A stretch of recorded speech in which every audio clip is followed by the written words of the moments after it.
Hi friends, ഇന്ന് ഞാൻ ഒരു സിമ്പിളായിട്ടുള്ള ചിക്കൻ കറിയാണ് ഉണ്ടാക്കാൻ പോകുന്നത്. അതിന് വേണ്ടിയിട്ടുള്ള ഇൻഗ്രീഡിയൻസ് എന്തൊക്കെയാണെന്ന് നോക്കാം. അതിൽ തന്നെ മുഴുവൻ മല്ലിയാണ് എടുത്തിരിക്കുന്നത്. പിന്നെ ചുവന്നമുളക് എടുത്തിട്ടുണ്ട്, കുരുമുളക് എടുത്തിട്ടുണ്ട്, പിന്നെ പെരിഞ്ചീരകം, 2-3 ഏലക്കായ, ഒരു കഷ്ണം പട്ട, 3 ഗ്രാമ്പൂ എടുത്തിട്ടുണ്ട്, പിന്നെ ഒരു 3 സവാള, 2 പച്ചമുളക്, കറിവേപ്പില, ഇതാണ് എടുത്തിരിക്കുന്നത്. 2 സ്പൂൺ വെളിച്ചെണ്ണ ഒഴിച്ചിട്ടുണ്ട്. അതിലേക്ക് നമുക്ക് എടുത്ത് വെച്ചിരിക്കുന്ന മല്ലി, മുളക് എല്ലാം കൂടി ഇട്ടിട്ട് ഒന്ന് ചൂടാക്കിയെടുക്കാം.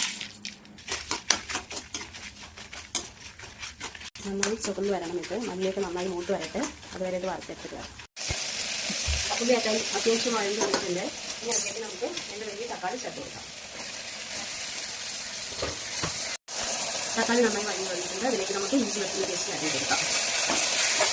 ഈ പേസ്റ്റ് നമുക്ക് വഴറ്റി കൊടുത്തതിന് ശേഷം ഇതിലേക്ക് നമ്മൾ നേരത്തെ അരച്ച് മസാല ചേർത്ത് കൊടുക്കാം. ഇതിലേക്ക് നമുക്ക് കഴുകി വെച്ച് ചിക്കൻ ഇട്ട് കൊടുക്കാം. മുസാക്കിര ചിക്കനാണ് ഇപ്പോൾ ഇതിലേക്ക് ചേർത്തിരിക്കുന്നത്. നന്നായിട്ടൊന്ന് വഴറ്റി കൊടുക്കാം.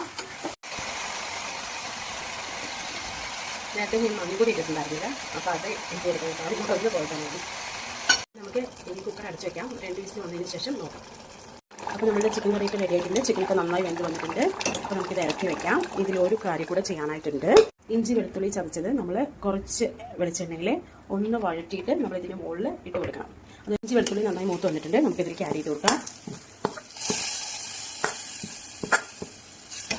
അങ്ങനെ നമ്മളുടെ നാടൻ ചിക്കൻ കറി റെഡി ആയിട്ടുണ്ട്. അപ്പോൾ എല്ലാവരും ഇതുപോലെ ഉണ്ടാക്കി നോക്കണം. എന്നിട്ട് കമൻറ്റിലൂടെ അറിയിക്കണം എങ്ങനെ ഉണ്ടായിരുന്നു എന്നുള്ളത്. ഇത് ചോറിൻ്റെ കൂടെ ആണെങ്കിലും ദോശയുടെ കൂടെ ആണെങ്കിലും ചപ്പാത്തിയുടെ കൂടെ ആണെങ്കിലും ഒക്കെ കഴിക്കാൻ നല്ല ടേസ്റ്റാണ്. അപ്പോൾ ഒരിക്കലെങ്കിലും ഇങ്ങനെ ഒന്ന് ട്രൈ ചെയ്ത് നോക്കൂ, ട്രൈ ചെയ്യാത്തവരാണെങ്കിൽ. Okay, thank